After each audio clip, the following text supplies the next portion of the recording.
മെനക്കെട്ട കാര്യമാണ് ഇതൊക്കെ ഒന്ന് ഈ രീതിയിൽ ഫിനിഷ് ചെയ്തെടുക്കുന്നത്. സമയം എടുക്കും. കൈത്താലി തയ്ക്കുമ്പോൾ നമുക്ക് അവിടെ ഇവിടെ ഇങ്ങനെ വലിഞ്ഞു നിൽക്കുന്നതാണെന്ന് തോന്നുന്നു. അത് ഒഴിവാക്കാൻ വേണ്ടിയിട്ടാണ്. കഷ്ടപ്പെട്ടാലും അടിപൊളിയായിട്ട് ഇതാ ഇതുപോലെ ഇച്ചിരി മെനക്കെട്ട് നല്ല രീതിയിൽ സമയം എടുത്തു കേട്ടോ. ഇതാണ് നല്ലതെന്ന് തോന്നിയോണ്ടാണ് ഞാൻ ഈ ഒരു മെത്തേഡിൽ ചെയ്തത് കേട്ടോ. നല്ല താഴെയായിട്ട് ഇതാ കണ്ട ഹാങ്ങിങ് ആണ് കൊടുത്തിരിക്കുന്നത്. എന്തായാലും ഞാൻ ചെയ്യുന്ന മെത്തേഡാണ് നിങ്ങളോട് ഷെയർ ചെയ്തത്. അപ്പൊ നിങ്ങൾ ഇതുപോലെയാണോ ചെയ്യുന്നത്, അല്ലെങ്കിൽ ഇതിലും എളുപ്പമായിട്ട് എന്തെങ്കിലും ലേസ് ഒക്കെ വെക്കുന്ന, അത് പ്രത്യേകിച്ച് സ്റ്റോൺ ലേസ് ഒക്കെ വെക്കുന്നതിന് എന്തെങ്കിലും ടിപ്സ് ഉണ്ടെങ്കിൽ ഉറപ്പായിട്ടും കമന്റ് ബോക്സിൽ പറഞ്ഞേക്കണം കേട്ടോ. ഹായ് ഗൈസ്, നമ്മുടെ പുതിയൊരു വീഡിയോയിലൂടെ എല്ലാവർക്കും സ്വാഗതം കേട്ടോ. ഇന്നൊരു സ്റ്റിച്ചിങ് ടിപ്സ് ആണ് ഞാൻ പറഞ്ഞു തരാൻ പോകുന്നത്. അതായത് ഇന്ന് എനിക്ക് ഈ ഒരു മെറ്റീരിയൽ വെച്ച് ഓർഗൻസ സിൽക്ക് മെറ്റീരിയൽ ആണ് എന്നാണ് എൻ്റെ ഒരു തോന്നൽ. ഓർഗൻസ സിൽക്ക് മെറ്റീരിയൽ ആണ്. അപ്പോൾ ഇത് വെച്ചിട്ട് എനിക്കൊരു ടോപ്പ് അടിക്കാനായിട്ട് കിട്ടിയിട്ടുണ്ട്. സാധാ സ്ലിറ്റഡ് ടോപ്പാണ്. അപ്പം ഇത് തന്നെയാണ് ടോപ്പിനും, ഫുൾ സ്ലീവ് ആണ് ടോപ്പ്. ഇത് തന്നെയാണ് ടോപ്പും ഇത് തന്നെയാണ് ഷോളും വേണ്ടത്. അപ്പം പക്ഷേ ഇതിനകത്ത് ഇച്ചിരി അൽക്കുലത്ത് പരിപാടികളൊക്കെ ഉണ്ട്. അതായത് ലേസ് ഒക്കെ വെക്കണം. എല്ലാം 3 ടൈപ്പ് ലേസ് ആണ് കസ്റ്റമർ എനിക്ക് വാങ്ങിക്കൊണ്ട് വന്നത്. അത് 3 സ്റ്റോൺ ലേസ് ആണ്. അപ്പോൾ സ്റ്റോൺ ലേസ് ഒക്കെ നമുക്ക് ഇച്ചിരി മെനക്കേടാണ് ഏത് മെറ്റീരിയലായാലും വെക്കാൻ. അപ്പം ഞാൻ എങ്ങനെയാണ് സ്റ്റോൺ ലേസുകളൊക്കെ ഈ ഷോളിലും ടോപ്പിലുമായിട്ട് സ്റ്റിച്ച് ചെയ്ത് വെക്കാൻ പോകുന്നതാണ് നിങ്ങൾക്ക് ഞാൻ കാണിച്ചു തരാൻ പോകുന്നത്. അപ്പം തൽക്കാലം നിങ്ങൾക്ക് ഞാൻ കാണിച്ചു തരാം കസ്റ്റമർ വാങ്ങിക്കൊണ്ട് വന്ന ലേസുകൾ. ഇതുണ്ടോ, ഈ ഹാങ്ങിങ് ഉണ്ടോ, ഇതാണ് ഷോളിൻ്റെ താഴത്തെ പോർഷനിൽ വെക്കേണ്ടത്. നമുക്ക് സ്റ്റിച്ച് ചെയ്ത് വെക്കാനുള്ളതാണ്. അപ്പോൾ ഇതാണ് താഴെ ഷോളിൽ വെക്കാനായിട്ട് കസ്റ്റമർ വാങ്ങിക്കൊണ്ടുവന്നത്. എന്നെ അടുത്തതെന്ന് പറഞ്ഞു കഴിഞ്ഞാൽ ഇത് കണ്ടോ, നെക്ക് പോർഷനിൽ വെക്കാൻ വേണ്ടിയിട്ടാണ്. ഇത് വലിയ കുഴപ്പമില്ല. എന്നാലും സ്റ്റോൺ ലൈസ് ആവുന്നതുകൊണ്ട് നമുക്ക് വളരെയധികം ശ്രദ്ധിച്ച് തയ്ച്ചില്ലെങ്കിൽ നമ്മുടെ മെഷീൻ്റെ സൂചി ചറ പറ എന്ന് പറഞ്ഞ് ഒടിഞ്ഞുകൊണ്ടിരിക്കും. അപ്പോൾ അടുത്ത ലേസ് ഇതാണ് കേട്ടോ. ഇനി അടുത്തതാണ് ഏറ്റവും ഹെവി. ആണ്ട നല്ല കട്ടിക്കാണ് വന്നിരിക്കുന്നത്. ഇത് സ്ലീവിൻ്റെ എൻഡിൽ കൊടുക്കാനാണ്. അപ്പോൾ ഈ 3 ലേസുകളും ഈ മെറ്റീരിയലിൽ നമുക്ക് സ്റ്റിച്ച് ചെയ്യണം. അപ്പം ഞാൻ എങ്ങനെയാണോ ഇതിനകത്ത് സ്റ്റിച്ച് ചെയ്യാൻ പോകുന്നത്, അത് സ്റ്റിച്ച് ചെയ്യാൻ എടുത്തത് പോലുമില്ല. അപ്പം ഞാൻ വിചാരിച്ചു ഒരു ഇൻട്രോ ഒക്കെ പിടിച്ച് വെക്കാം. ഇൻട്രോ പിടിച്ച് വെച്ചിട്ട് സ്റ്റാർട്ട് ചെയ്യാമെന്ന് വിചാരിച്ചു. അപ്പം ഞാൻ എങ്ങനെയാണ് ഈ ഓർഗൻസ സിൽക്ക് മെറ്റീരിയലിൽ ടോപ്പിലും ഷോളിലുമായിട്ട് ഈ 3 ടൈപ്പ് ലേസുകൾ വെക്കാൻ പോകുന്നതെന്ന് നിങ്ങൾക്ക് കാണിച്ചു തരാം. അപ്പം നമുക്ക് നേരെ വീഡിയോയിലോട്ട് പോവാം. ബായോ. ആദ്യം തന്നെ നമ്മൾ ടോപ്പിൻ്റെ നെക്ക് പോർഷനിലാണ് ലേസ് വെക്കാൻ പോകുന്നത് കേട്ടോ. നല്ല വൈഡ് ആയിട്ടുള്ള ഒരു സ്ക്വയർ നെക്കാണ്. അപ്പം നമ്മൾ സാധാരണ ലൈനിങ് ടോപ്പ് എങ്ങനെയാണോ നെക്ക് ഫിനിഷ് ചെയ്തെടുക്കുന്നത് ആ ഒരു മെത്തേഡിലാണ് ഞാൻ ഫിനിഷ് ചെയ്തെടുത്തിട്ട് പതിച്ചടിച്ചിരിക്കുന്നത്. എന്നിട്ട് നമുക്ക് ഏത് ലേസാണോ വെക്കേണ്ടത് അതെടുക്കുക. ഏത് ലേസാണെങ്കിലും ഈ ഒരു മെത്തേഡ് ചെയ്താൽ മതി. പിന്നെ നമ്മൾ മേളിന്നേ സ്റ്റിച്ച് ചെയ്ത് തുടങ്ങണം കേട്ടോ ലേസ് വെക്കുന്ന. ചിലർ ഞാൻ കണ്ടിട്ടുള്ളൂ ഷോൾഡർ ജോയിൻ്റ് ചെയ്യുന്ന ഒരു 1/2 ഇഞ്ച് അല്ലെങ്കിൽ 1/4 ഇഞ്ച് വിട്ടിട്ടാണ് ആ ലേസ് വെച്ച് കൊടുക്കുന്നത്. അങ്ങനെ വെച്ച് കൊടുക്കരുത്. അങ്ങനെ വെച്ച് കൊടുക്കുമ്പോൾ നമുക്ക് ആ ഒരു ഫിനിഷിങ് കിട്ടത്തില്ല. കറക്റ്റായിട്ട് ആ മേളിന്നേ ഇങ്ങനെ വരുന്ന കണക്ക് തന്നെ ഉണ്ടെങ്കിൽ ആ നെക്കിൽ നല്ല ഭംഗിയായിട്ടിരിക്കത്തുള്ളൂ. അതിന് നിങ്ങൾ എന്ത് ചെയ്യണത്, ഒന്നെങ്കിൽ വർക്കുള്ള അല്ലെങ്കിൽ സ്റ്റോൺ ലൈസോ അങ്ങനെയൊക്കെ ആണെങ്കിൽ ജസ്റ്റ് ആ ഒരു ഭാഗം ഒന്ന് ഇളക്കി കളഞ്ഞിട്ട് അവിടെ ഫ്രീ ആക്കി കൊടുക്കുക. എന്നിട്ട് മേളിതാ ഇതുപോലെ ഒന്ന് വെച്ച് കൊടുക്കുക. ഇതിപ്പോൾ ഞാൻ തിരിച്ചാണ് നല്ല വശം കമത്തി, അതായത് തുണിയോട് ചേർന്നാണ് ഞാൻ വെക്കുന്നത്. എന്നിട്ട് സിംഗിൾ ഫൂട്ടാണ് ഉപയോഗിച്ചിരിക്കുന്നത് കേട്ടോ. അപ്പോൾ നോർമൽ മെഷീനിലും എല്ലാ മെഷീനിലും സിംഗിൾ ഫൂട്ട് ഇപ്പോൾ കടയിൽ വാങ്ങാൻ കിട്ടും. അപ്പം നിങ്ങളുടെ മെഷീൻ ഏതാണോ ആ രീതിയിൽ സിംഗിൾ ഫൂട്ട് ഉപയോഗിച്ചാൽ മാത്രമേ നമുക്ക് കറക്റ്റ് ഫിനിഷിങ്ങിൽ കിട്ടത്തുള്ളൂ. എന്നിട്ട് പയ്യെ അതിനോട് ചേർത്ത് 1 സൈഡ് ഫൂട്ട് ഇട്ടതിന് ശേഷം ഇതുപോലെ ചേർത്ത് പതിച്ചടിക്കുക. എന്നിട്ട് നമ്മൾ ഈ ഒരു കോണർ എത്തുമ്പോൾ കുറച്ചും കൂടി താഴോട്ട്, കാരണം വെച്ചാൽ ഈ ലേസിന് എത്ര വീതി ഉണ്ടോ അതിങ്ങനെ തിരിച്ച് മുമ്പിലോട്ട് എടുക്കുമ്പം കറക്റ്റ് ആ നെക്കിൻ്റെ പോർഷനിൽ നമുക്ക് കിട്ടുന്ന രീതിയിൽ, നിങ്ങൾക്ക് മനസ്സിലായോ, അത് ഇച്ചിരി താഴോട്ട് അടിച്ചിറക്കിയിട്ട് കുത്തി നിർത്തിയതിന് ശേഷം പിന്നെയും നമ്മൾ ചെയ്ത ആ ഒരു രീതി തന്നെ ചെയ്ത് വന്നാൽ മതി. പിന്നെ നിങ്ങൾക്ക് ആ കുത്തി നിർത്തിയിട്ട് ഇങ്ങനെ തിരിച്ചടിക്കുന്ന സമയത്ത് കറക്റ്റായിട്ട് കിട്ടുന്നില്ലെങ്കിൽ ആ കോണർ ഭാഗം ഒന്ന് ജസ്റ്റ് കട്ട് ചെയ്ത് കൊടുത്തു കഴിഞ്ഞാൽ നമുക്ക് കറക്റ്റായിട്ട് കിട്ടും. ഇവിടെയും എത്തുമ്പോൾ ആ കോണർ കഴിഞ്ഞ് കുറച്ചും കൂടി ഒരു മുമ്പിലോട്ട് ഇങ്ങനെ സ്റ്റിച്ച് ഓട്ടിച്ച് വരണം കേട്ടോ. അതിന് ശേഷം മാത്രം ഇങ്ങനെ കുത്തി നിർത്തിയിട്ട് കോണറിൽ നിങ്ങൾക്ക് ബുദ്ധിമുട്ടായിട്ട് തോന്നുവാണെങ്കിൽ ചെറിയൊരു കട്ട്, ഇതാണെങ്കിൽ നല്ല വീതി കുറഞ്ഞ ലേസാണ്, അത് നെറ്റിലുമാണ് അവർ വർക്ക് ചെയ്ത് വെച്ചിരിക്കുന്നത്. അതുകൊണ്ടാണ് ഞാൻ കട്ട് ചെയ്തില്ല. ഞാൻ ഇച്ചിരി ശ്രദ്ധയോടെ നോക്കി ചെയ്തെന്ന് മാത്രമേ ഉള്ളൂ. എന്നിട്ട് ഇതാ ഇതുപോലെ ഇച്ചിരി മേളിലോട്ട് നിർത്തിയിട്ട് കട്ട് ചെയ്ത് കളയുക. എന്നിട്ട് അവിടെയും വർക്ക് വരുന്ന ഭാഗം ജസ്റ്റ് ഇളക്കി കളയുക. ഈ ഒരു മെത്തേഡിൽ വെച്ചാൽ മാത്രമേ നമുക്ക്, അതായത് അല്ലെങ്കിൽ ഇങ്ങനെ 1/2 ഇഞ്ച് ഷോൾഡറിൻ്റെ ജോയിൻ്റ് ചെയ്യുന്ന ഭാഗം വിട്ടിട്ട് നമ്മൾ വെക്കുവാണെങ്കിൽ അവിടെ വെച്ച് പിടിപ്പിച്ച കണക്ക് തോന്നും. ഇതാകുമ്പോൾ നമ്മളിങ്ങനെ വർക്ക് ചെയ്ത് വെച്ച് കണക്കേ തോന്നത്തുള്ളൂ. ആ ഷോൾഡറിനെ ഇങ്ങനെ വർക്ക് വരുന്ന കണക്ക് തന്നെ നമുക്ക് ഫീൽ ചെയ്യും സ്റ്റിച്ച് ചെയ്ത് ഫുള്ളായിട്ട് ഫിനിഷ് ചെയ്യുന്ന സമയത്ത്. എന്നിട്ട് നമുക്ക് ഇതുപോലെ നേരെ വെക്കുമ്പം കറക്റ്റായിട്ട് കിട്ടും കേട്ടോ. നിങ്ങൾക്ക് വേണമെങ്കിൽ ഇത് കൈത്തയ്യൽ തയ്ച്ച് വെക്കാം കേട്ടോ. ഇത് പ്രത്യേകം കസ്റ്റമർ പറഞ്ഞ് സ്റ്റിച്ച് ചെയ്ത് കൊടുക്കണമെന്ന്, അതുകൊണ്ട് ഞാൻ സ്റ്റിച്ച് ചെയ്താണ് കൊടുത്തത്. നല്ല സമയം എടുത്തെന്ന് പറഞ്ഞാൽ നല്ല സമയം എടുത്തു. കാരണം വെച്ചാൽ നല്ല ശ്രദ്ധയോടെ ഇരുന്ന് ചെയ്യണം, അല്ലെങ്കിൽ സൂചി ഒടിയുകയും ചെയ്യും. ആ സൂചി തന്നെ നമ്മുടെ കണ്ണിലും മൂക്കിലും കവളിലും ഒക്കെ കുത്തി കയറാൻ സാധ്യതയുണ്ട്. അതുകൊണ്ട് കുറച്ച് ക്ഷമയോടെ ഇരുന്ന് നല്ല രീതിയിൽ എന്തായാലും ഞാൻ ഫുള്ളായിട്ട് ഇതുപോലെ പതിച്ചടിച്ച് സൈഡിൽ കൂടെ പതിച്ചടിച്ച് ഇങ്ങനെയാണ് വരുന്നത്. ഞാൻ ജസ്റ്റ് നിങ്ങൾക്കൊന്ന് കാണിച്ചു തരുമോ. ഇങ്ങനെ വെച്ചിട്ട് നിങ്ങൾക്ക് വേണമെങ്കിൽ കൈത്തയ്യൽ കൊടുക്കാം, എന്നാലും നല്ല ഫിനിഷിങ്ങിൽ തന്നെ നെക്ക് കിട്ടുന്നത്. നമ്മൾ ഫൈനലി ചെയ്തപ്പോൾ ഇതുപോലെ നമുക്ക് സ്ക്വയർ നെക്ക് അടിപൊളിയായിട്ട് കിട്ടിയിട്ടുണ്ട്. ഞാൻ പറഞ്ഞില്ല, ആ ഷോൾഡറിൻ്റെ ഭാഗത്ത് നിന്ന് നമ്മൾ ഇതുപോലെ ഫിനിഷ് ചെയ്ത് വന്നാൽ നല്ല ഭംഗിയാണ് തോളോട്ട്. അപ്പോൾ നമുക്ക് അടുത്തതെന്ന് പറഞ്ഞാൽ സ്ലീവിലാണ് ചെയ്യേണ്ടത്. സ്ലീവിൽ എനിക്ക് നല്ല വീതിയുള്ള ലേസാണ് വന്നിരിക്കുന്നത്, അതായത് ഫുള്ള് ബീഡ്സിൻ്റെ ആണ്, അത് ഒട്ടിച്ച് വെച്ചിരിക്കുകയാണ്. അപ്പോൾ നമുക്ക് എത്രയാണ്, ഞാൻ മേളിലോട്ടൊരു 1.5 കൊടുക്കുന്നത്. എന്നിട്ട് സൈഡിൽ 2 തയ്യൽ തുമ്പ് കളയുന്നുണ്ട്. എന്ന് വെച്ചാൽ നമുക്ക് തയ്യൽ തുമ്പിൻ്റെ ആ ഭാഗത്തൊന്നും ഈ ലേസ് വെക്കേണ്ട യാതൊരു ആവശ്യമില്ല.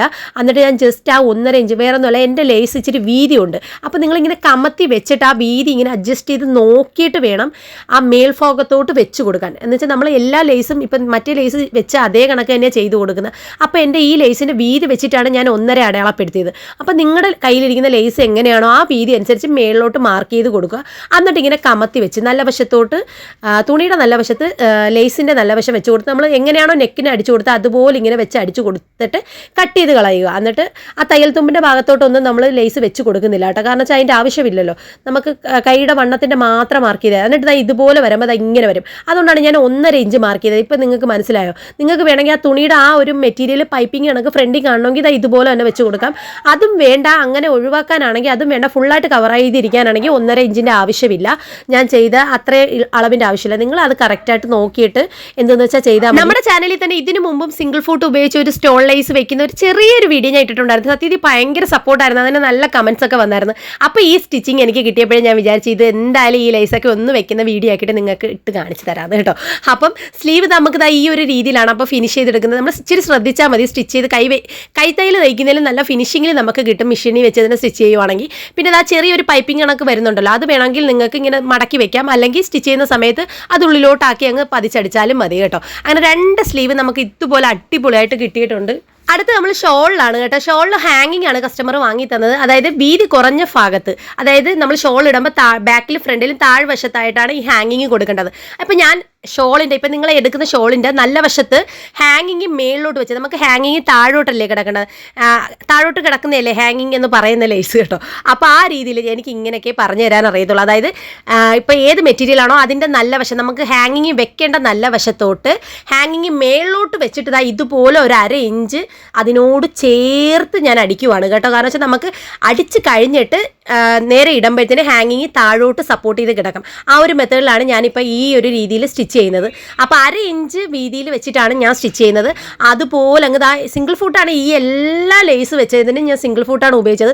സിംഗിൾ ഫൂട്ട് ഉപയോഗിച്ചാൽ മാത്രമേ നമുക്ക് ഈ ഒരു കറക്റ്റ് ഫിനിഷിങ്ങിൽ കിട്ടത്തുള്ളൂ. എന്നിട്ട് ഇതുപോലെ ഫുള്ളായിട്ട് പതിച്ചടിച്ച് വന്നപ്പോഴത്തേനാണ് ഈ കടക്കാർ ഇവിടെ സ്റ്റാപ്ലർ അടിച്ച് വെച്ചിരിക്കുന്നത്. കാരണം വെച്ചാൽ പൊട്ടിപ്പോയത് സ്റ്റാപ്ലർ അടിച്ച് വെച്ചേക്കുന്നത് കേട്ടോ. അത് പിന്നെ അഴിച്ച് ഞാൻ നേരെയാക്കി ഒന്ന് സ്റ്റിച്ച് ചെയ്ത് കൊടുത്തതാണ് കേട്ടോ. എന്നിട്ട് ഇതുപോലെ ഫുള്ളായിട്ട് അടിച്ചെടുത്തതിന് ശേഷം നമുക്ക് ഇതുപോലെ വരും. ഞാൻ അതാണ് കാണിക്കുന്നത്. ഇങ്ങനെ താഴോട്ട് ഹാങ് ചെയ്ത് കിടക്കണം, അതല്ലേ നമുക്ക് വേണ്ടത്.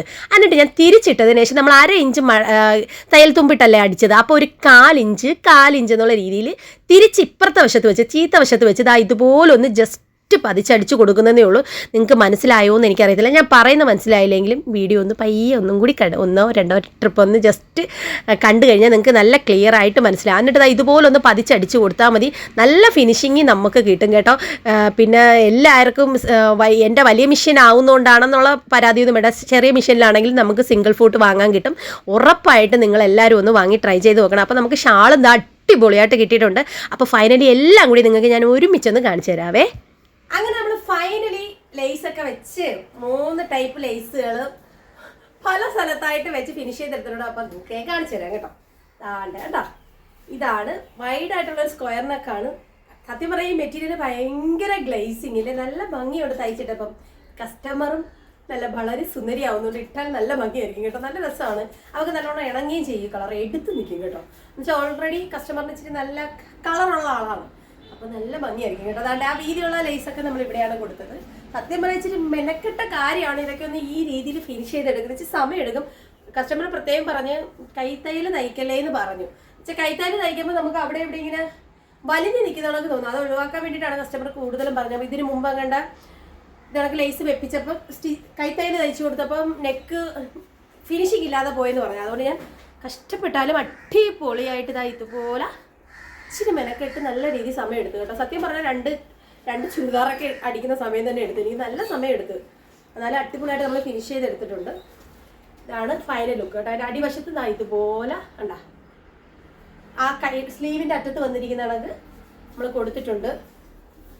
കസ്റ്റമർ പിന്നെ പറഞ്ഞത് സ്ലീവിൽ 2 ലെയർ കൊടുക്കാനാണ് പറഞ്ഞത്. അപ്പം താഴെ നമ്മൾ ഒരു ലെയറിലേ കൊടുക്കുന്നുള്ളൂ. അപ്പം ഇതുമായിട്ട് മാച്ച് ചെയ്ത് നിൽക്കാൻ ഇതാ ബെറ്റർ എന്ന് തോന്നിയുണ്ട്. പിന്നെ എൻ്റെ അടുത്ത് പറഞ്ഞത് ചേച്ചിയുടെ ഇഷ്ടം പോലെ എന്താണെന്ന് വെച്ചാൽ ചെയ്താൽ മതി എന്ന് പറഞ്ഞു. 1 ലെയറോ 2 ലെയറോ കൊടുത്താൽ മതി. അപ്പോൾ എനിക്ക് ഇതാണ് നല്ലതെന്ന് തോന്നിയോണ്ടാണ് ഞാൻ ഈ ഒരു മെത്തേഡിൽ ചെയ്തത് കേട്ടോ. നല്ല രീതിയിൽ ഫിനിഷ് ചെയ്തെടുത്തിട്ടുണ്ട്. ബാക്കിൽ ഇൻവിസിബിൾ സിബാണ് കൊടുത്തിരിക്കുന്നത്. ബാക്ക് നല്ല വൈഡാണ് കേട്ടോ. പിന്നെ ആൾക്ക് നല്ല ഹൈറ്റും വെയിറ്റും ഒക്കെ ഉണ്ടായിട്ട് കുഴപ്പമില്ല. വൈഡൊന്നും വലിയ പ്രശ്നമില്ല. പിന്നെ അടുത്തതെന്ന് വെച്ചാൽ ഷോളാണ് കേട്ടോ. ഈ സെയിം മെറ്റീരിയൽ വെച്ച് തന്നെ ഷോൾ ചെയ്തെടുത്തിരിക്കുന്നത്.